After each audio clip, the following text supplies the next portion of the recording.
Welcome back guys to another explanation of sequence। तो chapter की शुरुआत होती है। वो सारे लोग स्ट्रॉन्ग होल्ड के पास पहुंच चुके होते हैं।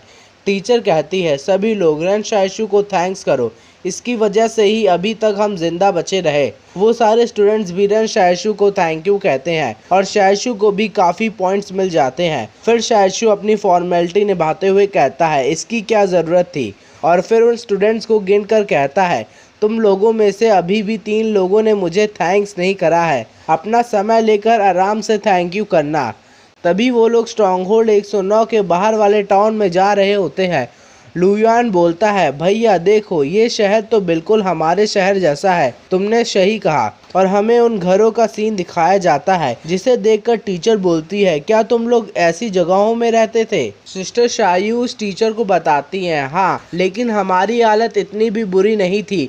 रैन शायशु हमारे शहर का रिप्लेसमेंट टीचर था। अगर हमारा स्ट्रॉन्ग होल्ड अभी भी रहता तो शायशु अभी हमारा नया टीचर रहता। ये सुनकर टीचर बोलती है क्या रैन शायशु एक टीचर भी है।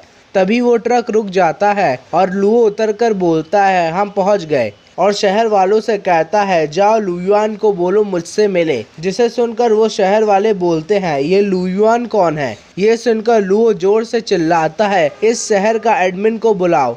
जिसे सुनकर वो लोग हैरान हो जाते हैं। शायशु बोलता है हम लोग स्ट्रॉन्ग होल्ड 113 से हैं और ये है लुओलान क्विंग कंसोर्टियम से, जाओ अपने एडमिन को ये चीज़ बताओ। जिसे सुनकर अब उन्हें समझ आ जाता है और वो बोलते हैं बस 1 मिनट हम अभी आए। टीचर सोचती है लुओ ने लुयुआन, वांग फ्यूगुई, वांग डाओलोंग और चेन वुडी को ही स्ट्रॉन्ग होल्ड के अंदर जाने का वादा किया है, ना कि मेरे और इन स्टूडेंट्स का। अगर ऐसा होगा तो इन स्टूडेंट्स को अब रिफ्यूजीज बनना होगा, लेकिन अब लुओलान यहाँ पे है तो स्ट्रॉन्ग होल्ड 109 के लोग हमारी साथ कुछ नहीं करेंगे। अब मैं यही दुआ कर सकती हूँ कि लुयुआन लुओ की चेकिंग ना करे। तभी स्ट्रॉन्ग होल्ड 109 का दरवाजा खुलता है। लुओ बोलता है वेलकम बॉस लुओ, मैंने आपके बारे में बहुत सुना है। ओह अच्छा। जैसे ही मुझे बॉस क्विंग से पता चला मैं दौड़ा दौड़ा चला आया आपका स्वागत करने के लिए, लेकिन हमारा उनसे भी कांटेक्ट टूट गया, इसलिए आपका इंतज़ार करने के अलावा हमारे पास कोई और चारा नहीं था। फिर बॉस लुओ स्ट्रॉन्ग होल्ड के अंदर आते हुए शायशु से कहता है मेरे साथ आओ।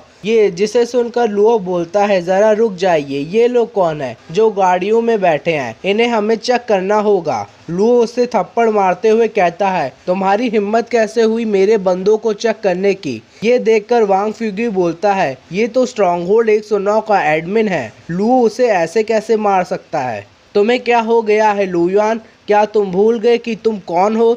ये सुनकर लुयुआन शांत रहता है। फिर वो बोलता है मेरा ये मतलब नहीं था बॉस लुओ। बहुत अच्छे, याद रखना तुम कौन हो और ये भी कि क्विंग क्या कर सकते हैं। और हमें दिखाया जाता है शायशु लोग स्ट्रॉन्ग होल्ड के अंदर एंटर हो चुके होते हैं। लुयुआन बोलता है भैया देखो यहाँ की रोड कितनी साफ है, भैया यहाँ की बिल्डिंग तो काफी ऊंची है, और यहाँ पे तो कितने सारे पौधे हैं, और वहाँ पे तो कितना बड़ा मैदान है। टीचर बताती है ये गार्डन है जहाँ लोग खाना खा के बाद में टहलने आते हैं और आंटीज यहाँ पे डांस करती हैं। देखो भैया बाप और बेटी कितने प्यार से एक दूसरे को खाना खिला रहे हैं। तभी वो दोनों एक दूसरे को किस करने लगते हैं, जिसे देखकर लुयुआन बोलता है इन्होंने किस क्यों कर लिया। हाँ तुमने सही कहा, टीचर कहती है क्योंकि वो लोग बाप बेटी नहीं है। फिर लुओ बोलता है चलो मेरे साथ, मैं तुम्हारी ग्रोसरी स्टोर दिखाता हूँ। जिसे सुनकर शायशु लोगों को समझ ही नहीं आता ग्रोसरी स्टोर क्या होता है। वांग फ्यूगुई हंसते हुए कहता है चलो जल्दी चलो।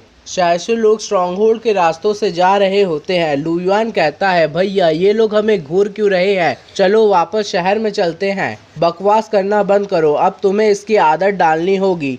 तभी लुओ रुक जाता है और दुकान की तरफ इशारा करते हुए बोलता है कैसी है दुकान, अब मैं तुम्हें इससे अच्छी जगह नहीं दिला सकता, ये गोल्डन स्पॉट है, तुम जरूर इससे प्रॉफिट कमाओगे। और हमें दिखाया जाता है इस दुकान का नाम हर्बल पैलेस होता है। फिर लुओ बोलता है इस दुकान के पीछे एक आंगन है और कुछ घर हैं जो तुम लोगों के लिए काफी होंगे, अब से तुम्हारे मेरे पे कोई एहसान नहीं है। ये सुनकर वांग फ्यूगुई बॉस लुओ को थैंक यू कहता है और रेन शाइशु को भी थैंक यू कहता है उन दोनों का यहाँ तक लाने के लिए। शाइशु को भी एक पॉइंट मिलता है। शाइशु बोलता है तुम्हें थैंक यू करने की कोई ज़रूरत नहीं, वैसे अभी हमें इस दुकान को शुरू करना है। ये सुनकर वांग फ्यूगुई बोलता है ये मेरी दुकान नहीं है, ये तुम्हारी है। तुमने इसे मेरी जान बचाने के लिए लिया है। मैं तुम्हारी दुकान का मैनेजर बन सकता हूँ, बस थोड़ी ज़्यादा सैलरी देना। ठीक है, कोई प्रॉब्लम नहीं। और फिर वांग फ्यूगुई के कान में बोलता है तुम इस दुकान के 30% के मालिक हो, तो आज से जो भी हम लोग कमाएंगे उसमें तुम्हारा भी हिस्सा होगा। जिसे सुनकर वांग फ्यूगुई चौंक जाता है। फिर वो कहता है ठीक है, मैं अपना बेस्ट दूंगा। तभी शाइशु किसी को नोटिस करता है और वो वहां जाकर देखता है और सोचता है कोई भी नहीं है, क्या ये मेरा वहम था। वीडियो पसंद आई हो तो लाइक शेयर सब्सक्राइब ज़रूर करिए।